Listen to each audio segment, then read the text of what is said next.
योग का इतना बड़ा गौरव बढ़ा, जो विद्या सदियों से एक प्रसुप्त अवस्था में पड़ी थी, खोसी गई थी, कोई योग को जानता ही नहीं था। और खास करके मैकाले की शिक्षा के बाद तो बिल्कुल ही नेपथ्य में चली गई थी योग, आयुर्वेद, स्वदेशी की बातें। और पतंजलि के माध्यम से बहुत शॉर्ट पीरियड में वो उत्कर्ष के ऊपर पहुंच गई, शिखर पे पहुंच गई हैं। तो अब ये भी हो सकता है कि दो महापुरुषों का ये प्रबल पुरुषार्थ उसका फल है, और ये भी हो सकता है कि ये भगवान ने निमित्त बना लिया उनको। लेकिन जो भी हो, भगवान भी तो निमित्त किसी पात्र को ही बनाएगा ना, ऐसे ही किसी भी राह चलते व्यक्ति को तो निमित्त नहीं बनाएगा ईश्वर भी। तो हमें ठीक ठीक से पता नहीं होता है, तो इसका उत्तर मैं एक तरफा नहीं दे सकती हूँ कि उस व्यक्ति को पाप लगेगा या नहीं लगेगा। ऐसे इसका सीधा सीधा उत्तर नहीं दिया जा सकता है, क्योंकि हम कर्म के फल को जानते नहीं हैं। तो इसका उत्तर ये होगा कि भाई चलाने वाले को सावधान रहना चाहिए ताकि वो किसी को ना मारे। तो क्या ऐसा और फिर भी गलती से यदि हो गया तो उसका फल लेने के लिए तैयार रहना चाहिए। करने में सावधान, होने में प्रसन्न, वही सूत्र है। क्या कह रहे हो आप?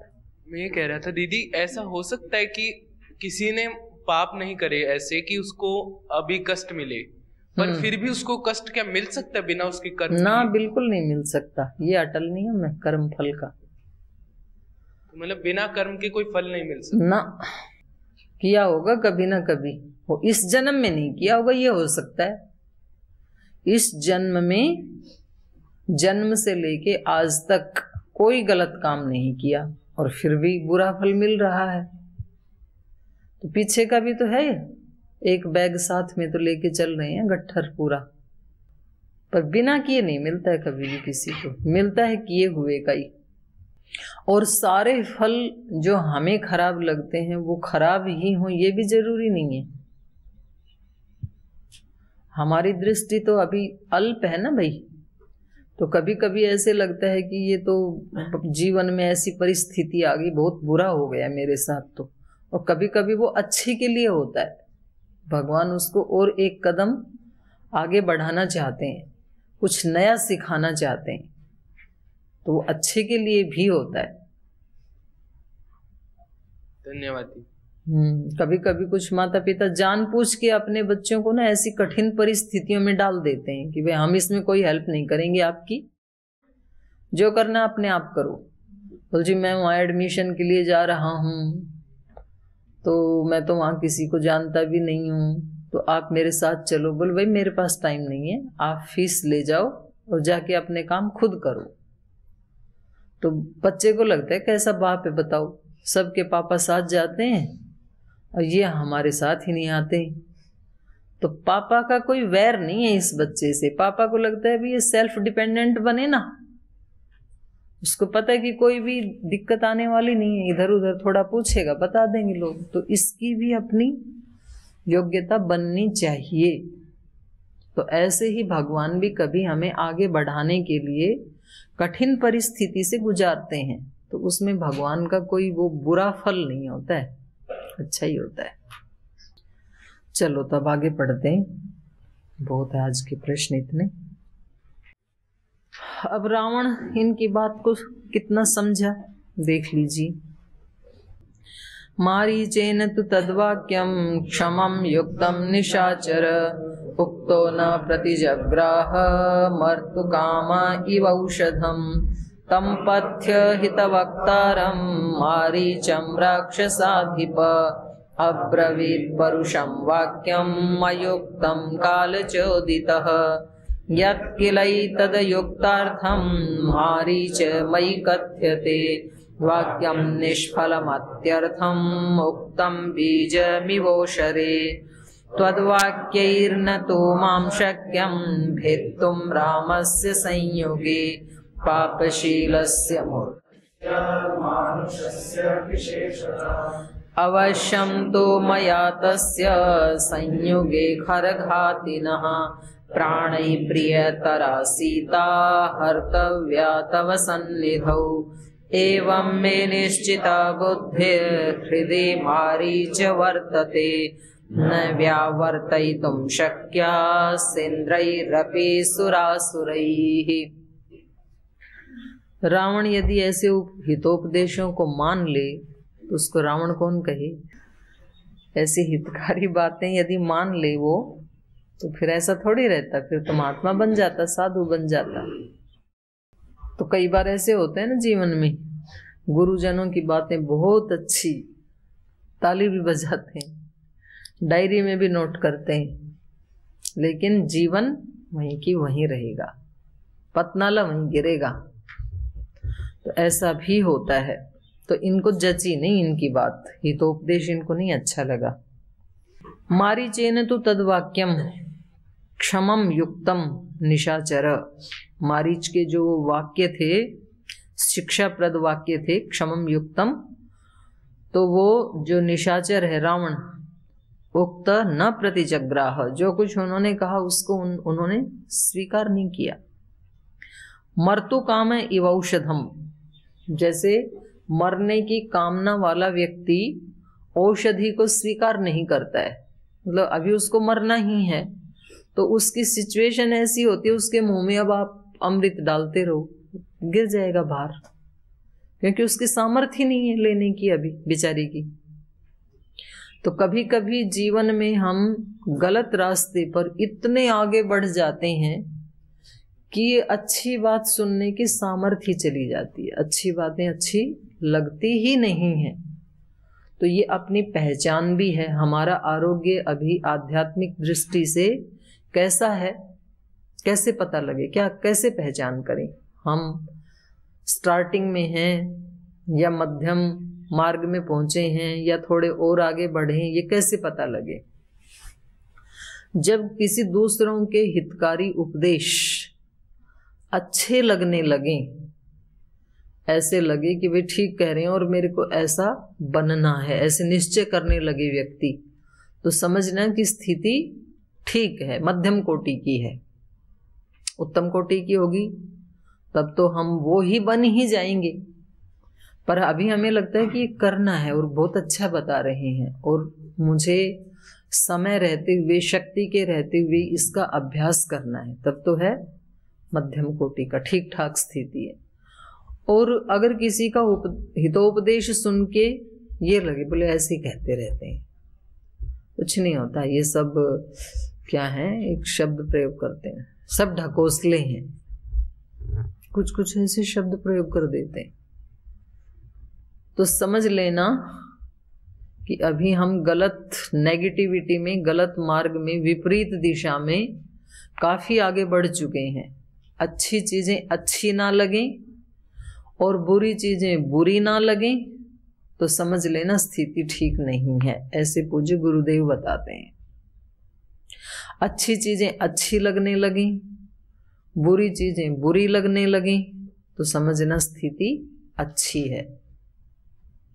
तो इनको अच्छी बातें अच्छी नहीं लग रही हैं, तो रावण की स्थिति कैसी है? बुरी है, ये स्थिति अच्छी नहीं है। ये नेगेटिव मार्ग पर, विध्वंसकारी मार्ग पर काफी आगे बढ़ चुके हैं, तभी ऐसी स्थिति आती है। वरना तो व्यक्ति ध्यान करता है कि भाई इसने ऐसे कहा है, इस व्यक्ति ने, तो इसके ऊपर विचार करूं कितना सत्य है, कितना असत्य है, मुझे कुछ ठीक करना चाहिए, नहीं करना चाहिए। तो उन साधकों की अच्छी स्थिति होती है जिनको कोई दोष बताते हैं और वो झट उसको ठीक कर लेते हैं, तो वो जल्दी ही उससे मुक्त हो जाएंगे अपने दोष से। लेकिन कुछ व्यक्ति जैसे आते हैं ना योगग्राम में, वेलनेस में, उनको महाराज जी या अपने और भी जो भी वैद्य आदि हैं, डॉक्टर हैं, तो वो उनको आहार के लिए विधि निषेध करते हैं। ये खाना है, आपको बुरा लगे तो भी खाना है, ये बिल्कुल नहीं खाना है, ये थेरेपी लेनी है आपको, वो उसको मान लेते हैं, जल्दी ठीक हो जाते हैं। तो इसका मतलब है उनका जीवन अभी बचा है। और कोई व्यक्ति बिल्कुल ही मृतप्राय है और फिर उसके मुंह में औषधि डालें तो फिर चाहे कितनी भी अमृत जैसी भी औषधि क्यों ना हो, वो अपना काम नहीं कर पाएगी। फिर मरते समय पता है व्यक्ति के मुंह में गंगा जल डाला जाता है, तो वो तो क्यों डाला जाता है? क्योंकि गंगा जल अपने आप में एक महौषधि है, महान औषधि है। पर यदि वो थोड़े दिन पहले डाला जाता, ओनली गंगा जल के ऊपर किसी व्यक्ति को रखा जाए, तो वो भी अपने आप में एक थेरेपी है। उसको और कुछ भी नहीं देना, केवल गंगा जल पिलाना है 5, 7, 10 दिन। वो अपने आप में एक औषधि, कितना भी बड़ा रोग क्यों ना हो। लेकिन मरते समय डालते हैं हम, ताकि हम दूसरों को ये बता सकें कि भाई हमने तो खूब इनको गंगा जल पिलाया। गंगा जल पीते पीते मर गए, अब हम क्या करें? या तो घी डालते हैं, मुर्दे के मुख में डालते मरने के बाद। तो हम क्या करें? हम तो घी खिला रहे थे, अब घी खाते खाते मर गए। हमारा तो दादा पहले खिलाते तो सुबह सुबह महाराज जी बताते 1 चम्मच पी लो उठते ही, पर वो ही पिए भाई जो महाराज जी जितना पुरुषार्थ करते हैं। तो मैं कई बार पूछती हूँ, मैंने कहा गुरु जी अगर आपको सुन के कुछ ऐसे लोग भी पीने लग गए जो हिलते डुलते ही नहीं हैं, तो उल्टा भी रिजल्ट ना हो जाए कहीं। तो ये बात यही है कि भाई जो गुरु जी की तरह से योगाभ्यास करते हैं या पुरुषार्थ करते हैं अपने घर खेत खलिहान में, उनके लिए ही वो औषधि का काम करेगा। तो हैं तो इनके वाक्य औषधि जैसे, मारीच के वाक्य कैसे हैं? औषधि जैसे हैं। भाई श्री राम के जो एक आदर्श पुरुष हैं, तो आप उनके गुणों को देखो और उनका जैसा बनने की कोशिश करो, और कम से कम उनका अहित मत करो। तो ये थे तो औषधि जैसे वाक्य, लेकिन इनको कैसे लगे? ये मर्तु काम इव औषधम, जैसे मरने वाले के लिए औषधि होती है। तो इनको नहीं, अच्छे नहीं लगे, वो ग्रहण ही नहीं किए इन्होंने। तम पथ्य हित वक्तारम मारीचम राक्षसाधिपः अब्रवीत परुषम वाक्यम आयुक्तम कालचोदित। क्योंकि ये तो अपने मृत्यु से प्रेरित हो चुका था, काल से प्रेरित हो चुका है ये। तो कहते हैं ना भाई, भगवान जिसको दंड देना चाहते हैं तो उसकी बुद्धि सबसे पहले भ्रष्ट हो जाती है, उसको ठीक ठीक उसकी बुद्धि काम करती नहीं है, उसको अच्छी चीजें अच्छी लगती नहीं हैं। तो ये भी एक पहचान है। अगर हमें अच्छी चीजें नहीं जम रही हैं, एक बार एक बहन ने मेरे को बताया, बोल जी मैं क्या करूं, मैं रहती तो यही हूं, पर ना तो मेरा योग में मन लगता है और ना तो मेरा ये यज्ञ हवन पूजा ध्यान आदि में मन लगता है, तो मैं क्या करूं?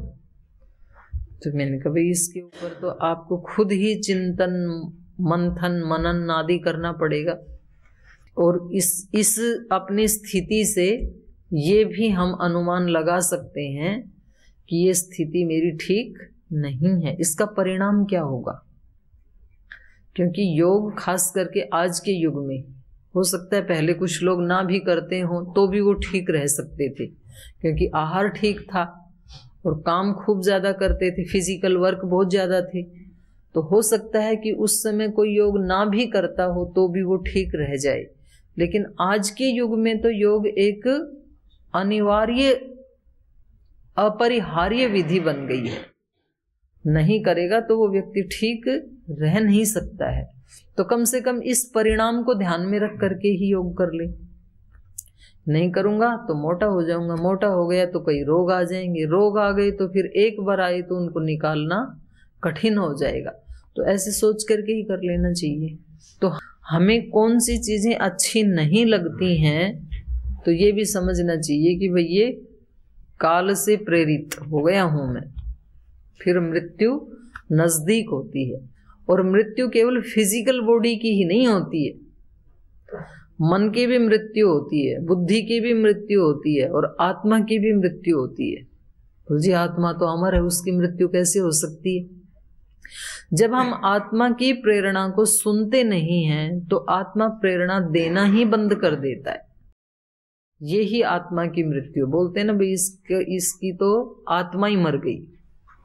कोई व्यक्ति बहुत ज्यादा हिंसा करता है, आप जाके देखो, जो इधर पश्चिम बंगाल आदि जिधर मतलब जो समुद्र के किनारे रहते हैं, तो मछली आदि को कैसे काटते हैं? जैसे हमारे यहाँ किचन में गाजर मूली को काटा जाता है, वो ऐसे बात करते रहते हैं और वहां बैठे बैठे काटते रहते हैं उसको।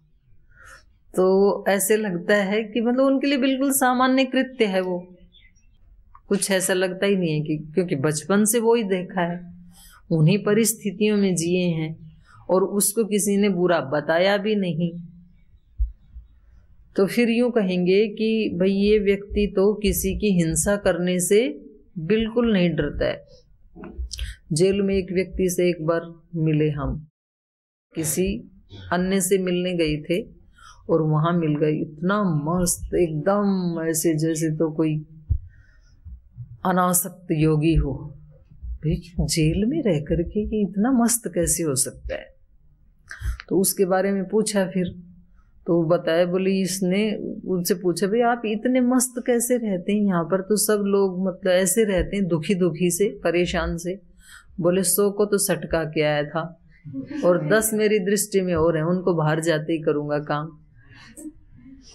ज्यादा से ज्यादा क्या होगा? ठीक है, यहाँ मतलब उसके लिए जेल जाना विश्राम जैसे है, तो यहाँ विश्राम कर रहे हैं महीना 2 महीना, उसके बाद फिर वही करेंगे। तो ऐसे व्यक्ति के लिए ये कहा जाएगा कि इसकी आत्मा मर चुकी है, क्योंकि आत्मा तो प्रेरणा देती है, ये गलत है ये मत कर, ये सही है इसको कर।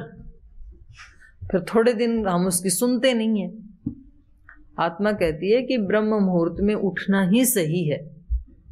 ब्रह्म मुहूर्त में उठ करके देखो स्वामी जी ने क्या क्या कर दिखाया, देखो आचार्य जी ने क्या क्या कर दिखाया, और जितने भी हमारे योगी ऋषि मुनि हुए वो सब ब्रह्म मुहूर्त में ही उठते थे। और ये सुनता नहीं है, ये एक मतलब जागते हुए तो सुन लेता है दिन में, तो बोल ठीक है तो कल से 4 बजे उठेंगे, फिर हम भी स्वामी जी के पद चिन्हों पे चलेंगे। अलार्म लगा देते हैं। अलार्म तो बेचारा बोलता है 4 बजे, ये अलार्म को दबा देता है फिर से। बोल ठहर जा, बस अभी उठता हूँ 10 मिनट में, फिर इसकी 10 मिनट पूरी होती है 6 बजे। तो फिर थोड़े दिन के बाद आत्मा प्रेरणा देना ही बंद कर देती है, इसको सुनना तो है नहीं, तो इसको कहेंगे आत्मा मर चुकी है। तो ये जो है रावण, इनकी एक तरह से आत्मा ही मर चुकी है। तम पथ्य हित वक्तारम मारीचम राक्षसाधिपः अब्रवीत परुषम वाक्यम। जो पथ्यकारी हितकारी बातें जो कह रहे थे इस रावण को, तो वह रावण उनको मारीच को परुषम वाक्यम अब्रवीत, बड़े कठोर वाणी में बोले। मतलब अगर आत्मा जिंदा होती तब तो बहुत विनम्र वाणी में हाथ जोड़ के बोलती कि जी आपने आंखें खोल दी, आपका धन्यवाद, नहीं तो पता नहीं मैं गलत रास्ते पे चला जाता और पता नहीं उसका परिणाम क्या होता। तो आप तो मेरे लिए भगवान जैसे हैं, आपको भगवान ने ही भेजा होगा मुझे गलत रास्ते से हटाने के लिए, आप तो मेरे गुरु हैं, ऐसे बोलता। लेकिन ये कैसे बोल रहा है? कठोर वाक्य। पथ्य हित वक्तारम, जो पथ्य की बात कह रहे थे, जो हितकारी बात कह रहे थे, ऐसे मारीच को तम मारीचम राक्षसाधिपः परुषम वाक्यम अब्रवीत। रावण ने बहुत कठोर वाक्यों में उसको उत्तर दिया, क्योंकि अयुक्तम काल चोदित, क्योंकि ये काल से युक्त हो चुका है, इसके सर पर इसका विनाश बोल रहा है। यत् किल एतद् अयुक्तार्थम मारीचे मयि कथ्यते वाक्यम निष्फलम मर्त्यम मुक्तम बीजमिवोसरे। यत् किल एतद् अयुक्तार्थम, बोले जो कुछ तूने ये अयुक्त वाक्य बोले हैं हे मारीच, मयि कथ्यते, जो मेरे लिए मेरे सामने आपने ये सब क्या बोले हैं? अयुक्त वचन, मेरी इच्छा के विपरीत वचन। मैं ये सुनना ही नहीं चाहता था। आपको तो मैं अपना हितैषी समझ करके, अपना संबंधी समझ करके तब मैंने आपको ये बात कही थी, और आप क्या बोल रहे हो? किसी दूसरे की बड़ाई कर रहे हो आप। तो ऐसा होता है ना हमारे जीवन में, हम कभी कभी खुद अपने चित्त में दिग्भ्रष्ट हो जाते हैं, और फिर हम वो बात जाकर के किसी दूसरे को, जिसको हम अपना प्रिय समझते हैं या श्रद्धालु बनकर के, जिनके प्रति हम श्रद्धा रखते हैं, जिनको हम अपना बड़ा समझते हैं, उनके पास जाकर के हम बताते हैं कि मैं भी ऐसा करने वाला हूं, और वो व्यक्ति कहे कि नहीं आप ये गलत सोच रहे हैं। बोले अच्छा, मेरे से तो बहुत बड़ी भूल हो गई, मैंने तो आपको अपना समझा था आज तक, और आप तो मतलब उसके निकले, इसका मतलब आप उससे मिले हुए हो, आप तो उसकी सपोर्ट कर रहे हो। तो ये तो मेरी गलत फहमी आज हट गई, बड़ा दुख हुआ मुझे कि आप भी उससे मिले हुए हो। वो व्यक्ति कहता भाई मैं किसी से मिला हुआ नहीं, तेरा अहित है इसमें, उसको समझ में नहीं आता है। लेकिन तो इनको भी यही लग रहा है कि मारीच को मैं अपना समझ रहा था और मैं अपनी समस्या लेकर के आया था, इनसे सहायता लेने के लिए आया था, और ये श्री राम की वकालत कर रहे हैं, ये उनकी प्रशंसा कर रहे हैं। तो बोले जो कुछ भी आपने मेरे सामने कहा, यत् किल एतदयुक्तर्थम मारीचे मयि कथ्यते निष्फलम वाक्यम मत्यर्थ, मेरे लिए ये सब वाक्य निष्फल हैं, कोई प्रभाव नहीं पड़ने वाला है मेरे ऊपर जो कुछ आप कह रहे हो। कैसे हैं ये? उत्तम बीजम इव ऊसरे, ऊसर भूमि में बीज बोने जैसा है ये, खुद ही अपने आप को ऊसर कह रहे हैं। तो खुद भी व्यक्ति अपने आप को ऐसे निर्देश देता ही रहता है। बोले उसके बारे में आप जो कुछ भी बोलोगे मेरे ऊपर कोई प्रभाव पड़ने वाला नहीं है, कुछ भी बोलो आप। हम कहीं भाई उसके बारे में थोड़ा अच्छा भी सोच लो, कुछ तो अच्छा करता होगा। बोले आप कितना भी उनके बारे में बोलो मेरे ऊपर कोई प्रभाव पड़ने वाला नहीं है। तो ये निर्देश जब हमने खुद ही खुद को दे दिया तो प्रभाव नहीं ही पड़ेगा। भाई नुकसान किसका होगा? आप सुन लो ना, उसके ऊपर एनालिसिस कर लो, सुनो तो सही। इतना भी अपने मन को क्यों आप मतलब वो बना रहे हो कि मैं सुनूंगा ही नहीं, मेरे ऊपर कोई प्रभाव असर पड़ेगा ही नहीं। पढ़ने दो ना भाई। बोले इस व्यक्ति ने मेरा बुरा किया, इसको जिंदगी भर माफ नहीं करूंगा। तो जब ये निर्देश अपने माइंड को दे रहे हो तो माइंड तो वही मानेगा कि इस व्यक्ति को जिंदगी भर माफ नहीं करना, तो उसका अपराध जिंदगी भर अपने माइंड में रखना।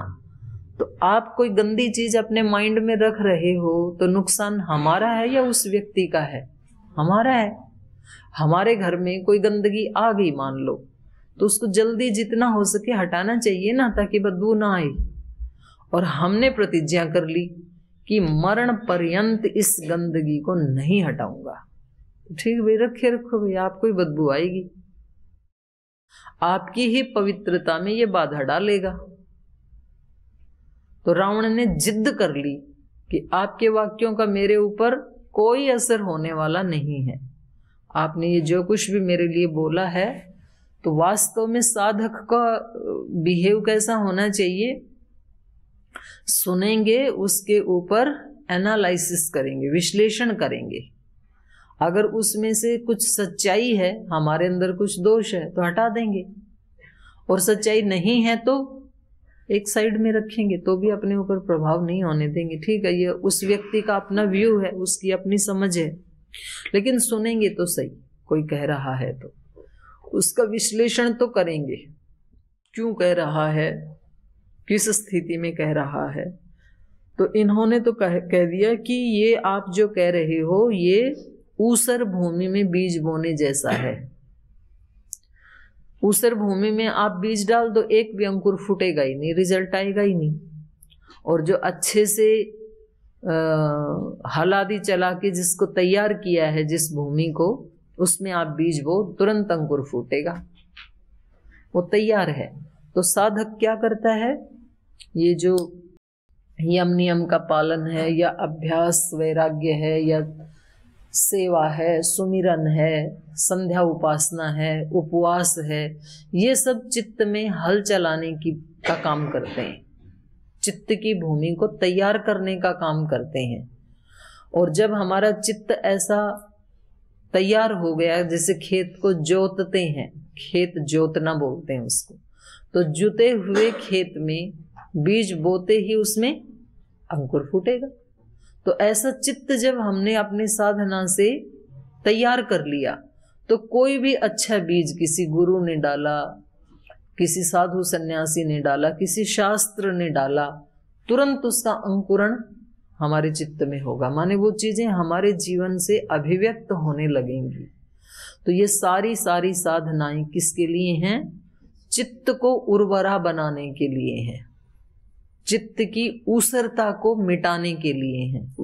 तो रावण का चित्त बिल्कुल ऊसर हो चुका है, बंजर हो चुका है। ऊसर मतलब बंजर। तो बंजर भूमि में तो कोई भी परिणाम बीज का नहीं आएगा, अंकुर नहीं फूटेगा। तो आज यहीं विराम लेते हैं, शेष कल।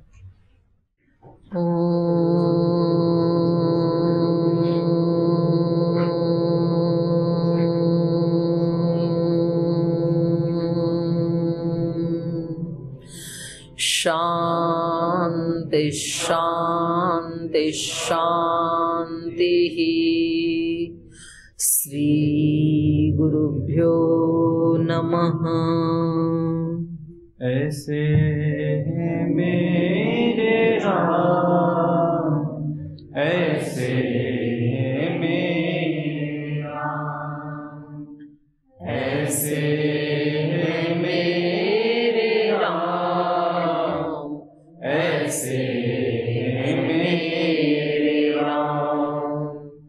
विनय भरा हृदय करे सदा जिन्हें प्रणाम।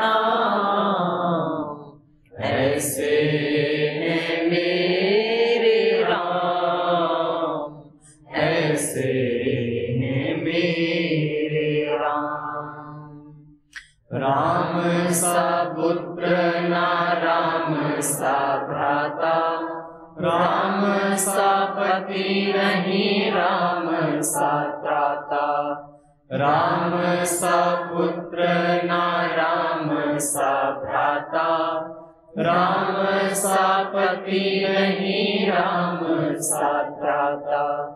राम सा मित्र ना राम सा दाता, सबसे निभाए सबका नाता।